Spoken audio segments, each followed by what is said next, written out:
beautiful sunny day. What is it? May 16th. Sound of birds, you hear that? And traffic. You hear the birds? Yeah, I love this time of year. Anyways, yeah, I thought I'd do a walk and talk again. Share a few ideas. I have these notes, Anytime I get a good idea that I think is a good idea, I write it down for future reference. So when I need a topic to talk about, like I do this morning, I go through my notes and I grab one. So I grabbed two. These are kind of weird. Well, kind of, but not really. Let me read it to you and then we'll go from there, okay? If you have time to worry, you have time to pray. I read that somewhere. And just below that, I wrote, if you don't stack the good, the bad will stack the good. Okay, let me repeat those again. If you have time to worry, you have time to pray. And if you don't stack the good, the bad will stack the good. I found that very fascinating. Obviously, I wrote it down. If I wrote it down, or if I write it down, it fascinates me. I'll talk about it in a minute, but I went through my notes and grabbed another one because I think it all applies. One decision in the past, one fascination, one small moment more to feel good. Quote, feel good.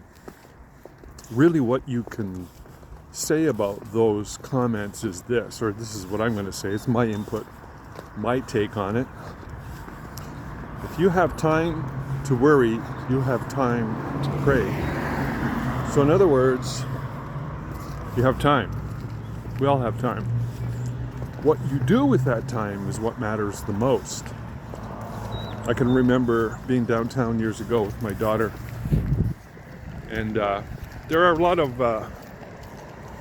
sad cases and homeless people. It's tragic, I really feel bad about all of that. It seems to be afflicting most towns and cities, if not all, and it's afflicting ours.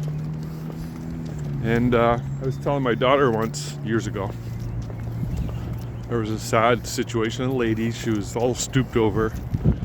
I think she had a shopping cart. And I said to my daughter, that lady there, at one point in her life, made a decision. She made a decision.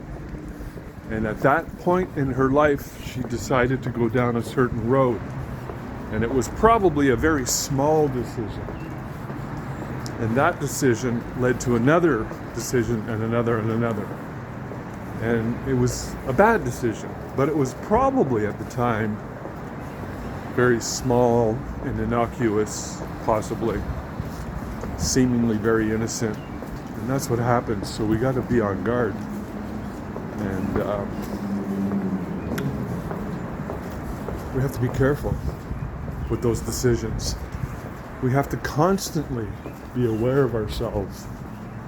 And some decisions are more egregious than others. For instance, that first time somebody takes meth, not a good move. Okay, so don't do drugs. But oftentimes it's just a small fascination. You're like, I wonder what that would be like. And that leads to a similar move, action, decision, which leads to something bigger and bigger. And eventually, 1, 2, 3, 4, 5, 10 years down the road, we're broke, busted, bankrupt, and totally, I don't know. We've got to constantly be on guard. Like, life is hard. It's hard, period. It's a struggle. And if we decide to play victim, if you decide to pursue pure pleasure all the time, it's not going to fare well. So it's important to, really, you could summarize it in the book The Road Less Traveled by Scott Peck, which is one of the best books ever written. The guy's a psychotherapist, and if I had to summarize that book, I would say there's one key point, and that is delayed gratification. I mean, he lays it out right in there. So, but on top of that, you have to be aware. You have to be aware of yourself. And I think that if you know who you are and you have some awareness of your strengths, don't compare yourself to others. Always, I gotta cross the road. I'm gonna try really hard not to get run over. I hate it when that happens. If you're aware of yourself, your strengths, even if you're aware of your weaknesses, you could work on them and build from there. Make good decisions, even if they're small decisions. Small fascinations instead of small destructive fascinations which lead you down the wrong path. And that's what's called accurate thinking. If you're